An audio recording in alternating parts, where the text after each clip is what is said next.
Elle est aujourd'hui le symbole d'une nation tout entière. Chaque année, près de 7 millions de visiteurs viennent la contempler. Pourtant, à sa naissance, on la traitait de monstre. Et elle ne devait rester debout que 20 ans. Voici l'histoire vraie de la Tour Eiffel, celle d'un pari fou, d'un scandale retentissant, et d'un chef-d'œuvre qui faillit disparaître à jamais.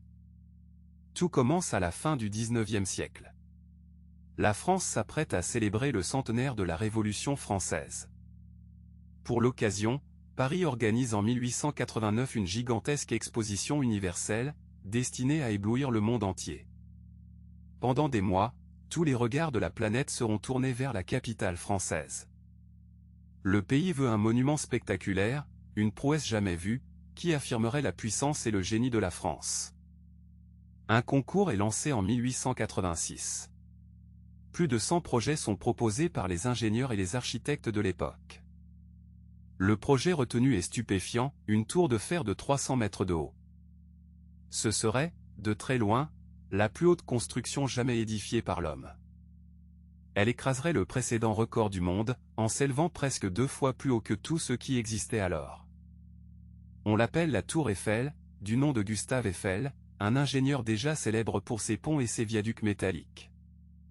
Mais peu de gens le savent, Gustave Eiffel n'a pas vraiment dessiné sa tour.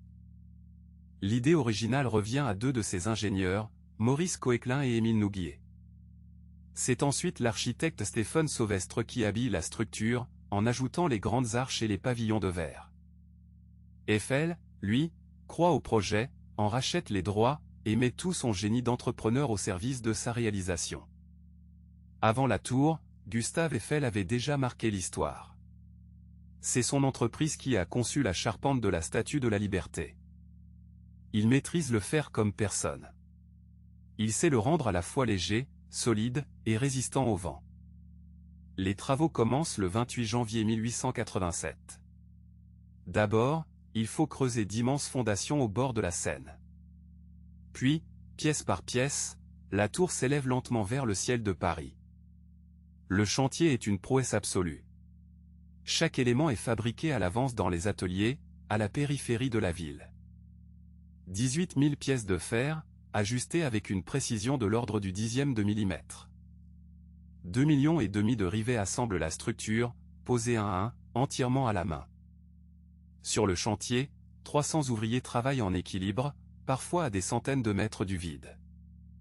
Et pourtant, un seul homme y perdra la vie, lors de l'installation des ascenseurs. Un bilan exceptionnel pour l'époque. En seulement 2 ans, 2 mois et 5 jours, l'impossible devient réalité.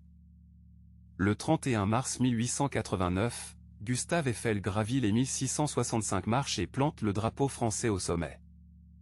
Sur la frise du premier étage, il fait graver les noms de 72 grands savants français, un hommage à la science de son siècle. Gravir la tour à pied est un exploit. Aussi Eiffel l'a-t-il doté d'ascenseurs révolutionnaires. Faire monter des cabines le long de piliers courbés était un défi technique inédit, résolu par un ingénieux système hydraulique. Tout en haut, Gustave Eiffel s'était même aménagé un petit appartement secret. De riches Parisiens rêvaient de le lui louer à prix d'or. Il refusa toujours. Il y reçut des invités prestigieux, dont le célèbre inventeur américain Thomas Edison. Mais tout Paris n'accueille pas la tour avec enthousiasme. Loin de là. Pendant sa construction, un groupe d'artistes et d'écrivains publie une lettre furieuse dans les journaux. On l'appelle la protestation des 300, un signataire pour chaque mètre de la tour. Parmi eux, des noms immenses, l'écrivain Guy de Maupassant, le compositeur Charles Gounod, l'architecte de l'opéra Charles Garnier. Ils dénoncent une tour inutile et monstrueuse, une cheminée d'usine qui écraserait Paris de sa masse barbare. Certains la comparent à un lampadaire tragique, ou à un squelette de fer disgracieux. La légende raconte que Maupassant déjeunait souvent au restaurant de la tour. La raison ? C'était, disait-il, le seul endroit de Paris d'où l'on ne pouvait pas l'apercevoir. Malgré les critiques, le public, lui, est immédiatement conquis. Dès l'exposition universelle, près de 2 millions de visiteurs se pressent pour la gravir. L'exposition est un tourbillon de nouveautés, on y découvre les inventions d'Edison et les spectacles de Buffalo Bill. Au pied de la Dame de Fer, le monde entier semble s'être donné rendez-vous. Du sommet, on découvre Paris comme jamais auparavant. Une vue vertigineuse qui coupe le souffle. La Dame de Fer devient instantanément l'attraction la plus célèbre du monde. Derrière son élégance se cache un calcul d'une précision redoutable. La courbe de ses 4 piliers a été dessinée pour offrir le moins de prise possible au vent. Résultat, malgré ses 10 000 tonnes de fer, la pression qu'elle exerce sur le sol est étonnamment faible. Mais un danger plane sur elle. Car la tour n'a été autorisée que pour 20 ans. En 1909, elle doit être démontée, puis vendue comme simple ferraille. Ce qui va la sauver, personne ne l'avait imaginé, les ondes. Gustave Eiffel comprend que sa hauteur en fait une antenne idéale.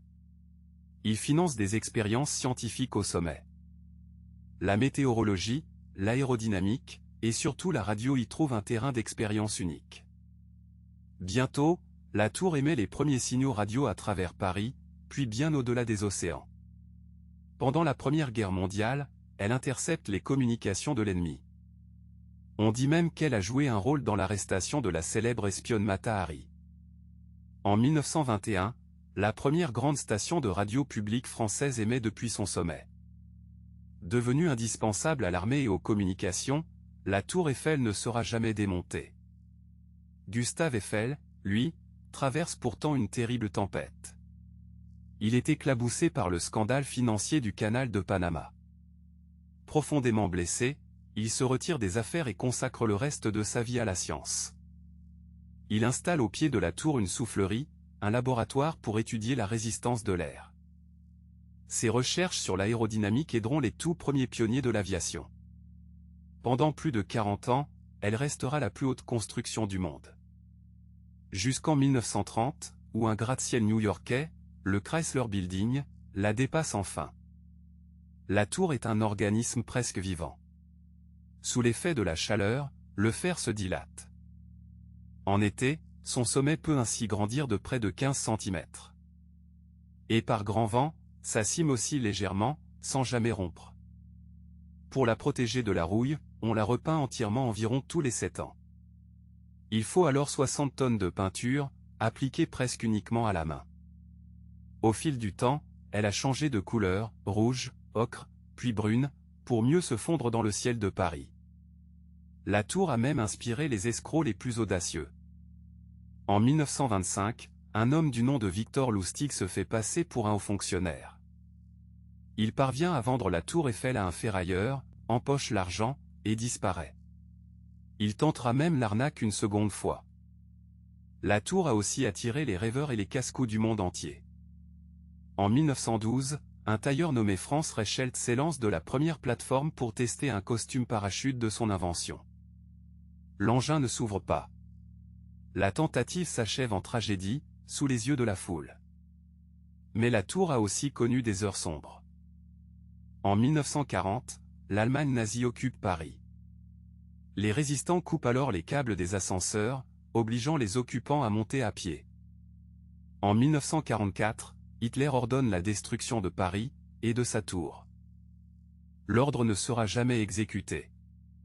La Dame de Fer survit à la guerre, intacte. Depuis, la tour Eiffel n'a jamais cessé de briller. Chaque nuit, 20 000 ampoules la font scintiller au-dessus de la ville. Dans les années 20, la marque Citroën l'avait déjà transformée en gigantesque enseigne lumineuse. Son nom, écrit en ampoules géantes, était alors visible à des dizaines de kilomètres à la ronde. En plus d'un siècle, elle a tout traversé, les tempêtes, les guerres, et le passage du temps. Elle a été copiée, imitée, reproduite aux 4 coins du monde, de Las Vegas à Tokyo. Les peintres et les poètes, longtemps ses ennemis, en ont finalement fait une muse. Chaque année, des sportifs défient ces milliers de marches lors d'une course vertigineuse vers le sommet. Depuis son ouverture, plus de 300 millions de personnes sont montées à son sommet. Avec ses antennes modernes, elle culmine aujourd'hui à 330 mètres. Et elle demeure le monument payant le plus visité de toute la planète. Détesté, puis adoré. condamnés, puis sauvés. Aujourd'hui encore, des amoureux venus du monde entier se retrouvent sous ces arches illuminées. La tour Eiffel est devenue bien plus qu'un monument, le cœur battant de Paris, et l'un des plus grands trésors du monde. Si cette histoire vous a plu, abonnez-vous à Trésors du Monde, pour découvrir d'autres merveilles de notre planète.